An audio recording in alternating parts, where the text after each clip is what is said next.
ব্যবসায়ী ও চিত্রনায়ক স্বামী অনন্ত জলিলের প্রযোজিত ছবি ছাড়া অন্য কারো ছবিতে অভিনয়ে দেখা যায়নি চিত্রনায়িকা বর্ষাকে। তার হাতে রয়েছে এখনও বেশ কয়েকটি ছবি। এই চিত্রনায়িকা 2 সন্তানের মা। এক ভিডিও সাক্ষাৎকারে বর্ষা জানিয়েছেন তিনি নায়িকা জীবন থেকে সরে যাবেন, পরিবারকে সময় দেবেন। স্বামী অনন্ত জলিলের সঙ্গে এক সংবাদ সম্মেলনে এসে গণমাধ্যমের সামনে অভিনয় থেকে নিজেকে গুটিয়ে নেওয়ার ঘোষণা দেন বর্ষা। তার ভাষ্যমতে হাতে কয়েকটি ছবি আছে, এগুলো শেষ করতে করতে বেশ সময় চলে যাবে, এরপর আর নতুন কোনো ছবির কাজ করবেন না বর্ষা। কেন কাজ করবেন না এমন প্রশ্নের উত্তরে অভিনেত্রী বলেন, আমি খুবই বাস্তববাদী, এর ফলে আমি বাস্তবতা মাথায় রেখে চিন্তা করি।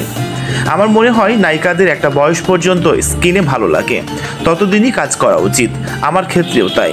সিনেমা ছাড়ার কারণ ব্যাখ্যা করে বর্ষা আরও বলেন, আমার বড় ছেলের বয়স 10, ছোট ছেলের বয়স 7 বছর। কয়েক বছর পরই বড় ছেলের 14 থেকে 15 বছর হয়ে যাবে। তখন সে যদি দেখে তার মা সিনেমার নায়িকা, তখন কি ভাববে?